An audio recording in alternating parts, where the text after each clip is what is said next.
দুর্নীতির অভিযোগে অভিযুক্ত জাতীয় নাগরিক পার্টি এনসিপি। তাদের যদি অবমূল্যায়ন করে এনসিপি অচিরেই ধ্বংস হয়ে যাবে, আল্লাহর গজব পড়বে তাদের। এনসিপি সম্ভাবনা তারা শেষ করে দিচ্ছে। আমার মনে হয় না আর এনসিপি দাঁড়াতে পারবে। মানে গণজোয়ারে গণভোটে ভেসে 300 আসনের মধ্যে 290টাই পাওয়ার কথা, পাওয়ার পরে তারা এজেন্ডা বাস্তবায়ন করুক। বিএনপি তো তাদের মামা না। নারীদের লাগার আগে এনসিপির নেতাদের লাগলো কেন? এনসিপিকেও জায়গা দেওয়া হবে না বাংলাদেশের মাঠে। যে 6 দিনে 18 বার হেলিকপ্টার ভ্রমণ করে যে ছাত্ররা, সেই ছাত্ররা দেশ চালাবে, তাহলে তো আত্মঘাতেই করা যায় না।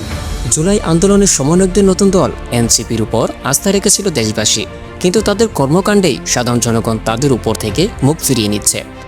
এনসিপিরা আমাদেরকে ভুলে যাচ্ছে, আর তো অন্যান্য লোকেরা আমাদেরকে ভুলতে কতক্ষণ? আমাদের চিকিৎসার খবর তো নেয়ই না, অথচ বলে যে আমাদের জন্য নাকি অনেক কিছু করছে।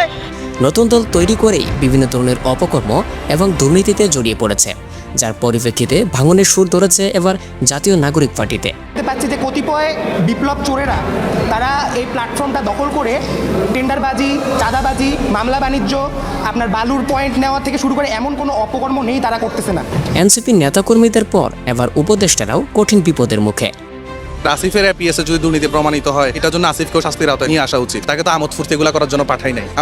ইতিমধ্যে আসিফ মাহমুদের এফিএস এবং তার বাবার দুর্নীতির মাধ্যমে আসিফ মাহমুদ কোটি টাকা আত্মসাৎ করেছে, যার পরিপ্রেক্ষিতে তার পদত্যাগ দাবিতে রাজপথে মিছিল করছে জনগণ। আসিফ মাহমুদ সজীব ভুইয়া তার এপিএসে 312 কোটি, তাহলে মন্ত্রীর কত? চুরি করে ধরা খাইছে হাতে নাতে, এখন করে আমি ক্ষমা চাই। এটা কোনো অ্যাপ্রোচ হলো? উনি চুরি করেছেন, এটা অপরাধ করেছেন, অপরাধের শাস্তি হবে, সুজা লাভ তো, আর কোনো লাভ নাই তো।